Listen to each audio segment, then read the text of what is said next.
Voilà, bonjour les frères et sœurs dans le Seigneur et vous mes amis, en espérant qu'un jour vous rentrez dans les rangs du troupeau et que vous faites cette rencontre merveilleuse, ce miracle de trouver Dieu, d'expérimenter cette chose que vous ne pourrez jamais trouver dans le monde, cette paix, etc. Eh bien, voilà, aujourd'hui l'heure est grave, on a des mauvaises nouvelles, et puis on veut compatir, on veut penser à ceux qui souffrent. Le Seigneur a dit de se réjouir avec ceux qui se réjouissent, mais aussi de souffrir avec ceux qui souffrent. Nous pensons à ces familles qui sont en pleurs, parce que le diable n'arrête pas avec son ravage. Mais je peux vous dire que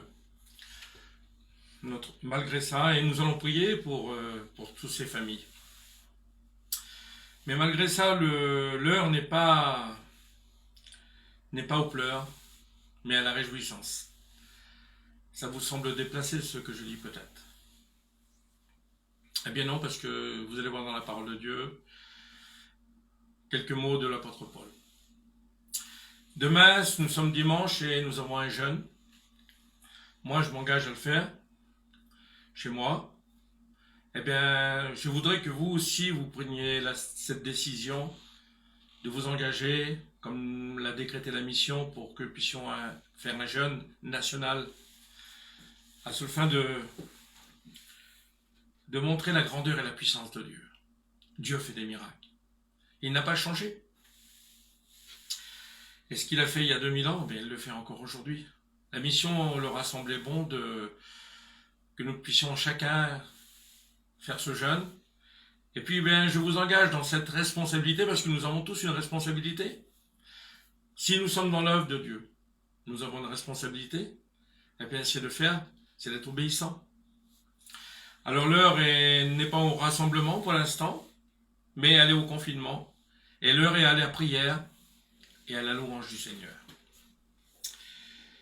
L'apôtre Paul a dit dans Philippiens 4:4, « Réjouissez-vous dans le Seigneur. » Je répète, réjouissez-vous dans le Seigneur.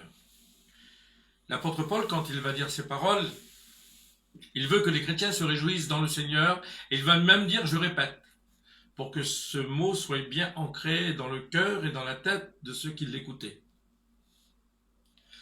Eh bien, moi je te le dis, comme Paul, réjouis-toi dans le Seigneur, parce qu'il est le secours.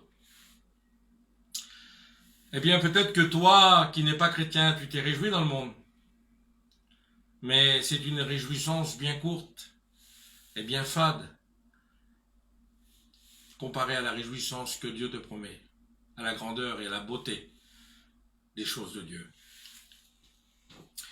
L'apôtre Paul, quand il a dit ces mots à ces hommes, c'était pas un mot déplacé. Parce que l'apôtre Paul, il vivait ce qu'il prêchait. Et je ne connais pas beaucoup d'hommes qui ont été autant persécutés que l'apôtre Paul. Il a connu la faim, la soif, les naufrages, beaucoup de misère, il a été lapidé. Et puis un jour, il prêchait la parole de Dieu et à cause de ça, les autorités, le peuple a semblé bon de le mettre en prison. Il était avec son collègue de travail, Silas, et ils l'ont mis dans cette prison. Et la Bible dit qu'au milieu de la nuit, là, ils étaient en sang parce qu'ils étaient roués de coups. Ils avaient certainement des bleus de partout, ils étaient enchaînés, les fers aux pieds, dans un endroit humide et sombre, froid. Et ils attendaient certainement la mort, la condamnation des hommes. Peut-être qu'ils allaient être lapidés. Eh bien, eux, ils ne sont pas occupés des circonstances, qui n'étaient pas terribles, franchement. Ils ont simplement loué le Seigneur. Loué le Seigneur. Et qu'est-ce qui s'est passé? Alors, on fait la lecture vite fait. Et ensuite, je vous chante un beau cantique pour la gloire du Seigneur, pour louer notre Dieu. Vers le milieu de la nuit, Paul et Silas priaient et chantaient des louanges de Dieu. Et les prisonniers les entendaient. Tout à coup, il se fit un grand tremblement de terre, en sorte que les fondements de la prison furent ébranlés. Au même instant, toutes les portes s'ouvrirent et les liens de tous les prisonniers furent rompus. Amen. Eh bien, quand l'apôtre Paul a dit aux Philippiens, réjouissez-vous dans le Seigneur, je répète, réjouissez-vous dans le Seigneur, bien, savez ce qu'il disait. Un homme qui avait été éprouvé, et certainement ceux qui m'écoutent là, il y a des personnes qui ont été vraiment éprouvées. Eh bien, écoutez, réjouissez-vous dans le Seigneur. Écoutez, réjouissez-vous dans le Seigneur. Votre bonheur ne dépend pas des circonstances extérieures.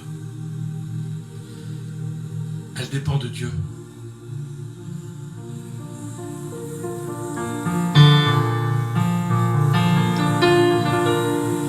Le monde est malheureux. Il ne connaît pas Dieu. Le monde vit dans la peur. Il est si loin du Seigneur.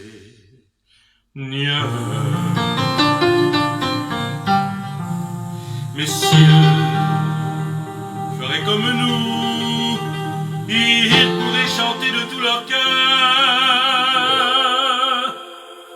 Jésus revient. Tu reviens, alléluia. Es-tu prêt, mon ami? Moi je suis prêt. Es-tu prêt, toi aussi? Moi je suis prêt. Tape des mains, loue le Seigneur, parce que Jésus revient. Jésus revient.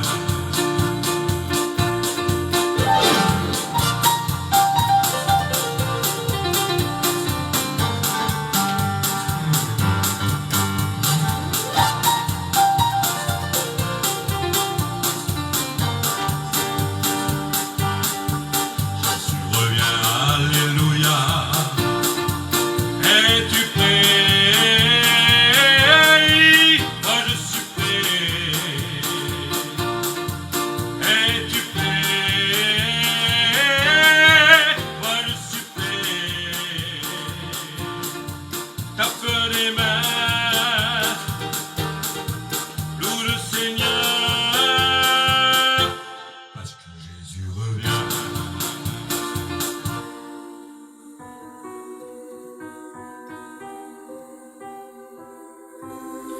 Bientôt le Seigneur va venir.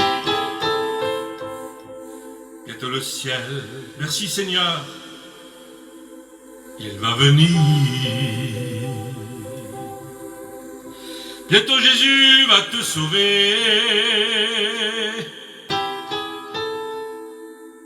Ou devra-t-il te condamner? Bientôt l'appel retentira, bientôt Jésus apparaîtra, bientôt dans le ciel élevé. Oui, tous les élus